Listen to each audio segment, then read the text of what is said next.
हुकूमत और पीटीआई के दरमियान मुज़ाकरात आगे बढ़ेंगे या फुल स्टॉप लगेगा? फैसला कुन घड़ी आ गई। स्पीकर के तलब करदा दोनों कमेटियों के इजलास का वक्त गुजर गया। तर्जुमान हुकूमती मुज़ाकराती कमेटी इरफान सिद्दीकी ने वाज़ेह कर दिया कि अगर पीटीआई मुज़ाकरात के लिए ना आई तो स्पीकर को मुज़ाकराती कमेटी को तहलील करने का कह देंगे। लीगी सेनेटर ने शिकवा किया कि पीटीआई ने कमीशन बनाने का मुतालबा किया। हमने 3 लंबी मीटिंग्स की। उन्होंने एक बार भी नहीं कहा कि चौथी मीटिंग से पहले कमीशन नहीं बना तो नहीं आएंगे। हुकूमत और पीटीआई के दरमियान मुज़ाकरात आगे बढ़ेंगे या फुल स्टॉप लगेगा? फैसला कुन घड़ी आ गई। स्पीकर के तलब करदा दोनों कमेटियों के इजलास का वक्त गुजर गया। करेंगे कि अपनी कमेटी को तहलील कर दें अगर वो मुलाकात से गुरेजा हैं और किसी सूरत भी आके हमसे मामला तय नहीं करते। उन्होंने कमीशन बनाने का मुतालबा किया हुआ है।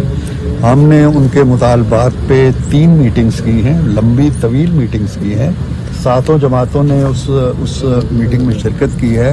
हमने अपने वकला को बुलाया है। हमने दूसरे जो कानूनी माहिरीन हैं उनसे मुशावरत की है। हमने बड़ी सीरियस एक्सरसाइज करके रखी है। ये कहीं नहीं, उन्होंने 3 मीटिंग्स में एक दफ़ा भी ये बात नहीं कही कि जनाब आप चौथी मीटिंग से पहले अगर कमीशन बना देंगे तो हम आएंगे चौथी मीटिंग में या नहीं आएंगे। आप एलामिया देख लें तीसरी मीटिंग का। अगर वो ये बात कहते तो हम एलामिया में शामिल करते कि उनका मुतालबा है कि चौथी मीटिंग से पहले कमीशन बना दें।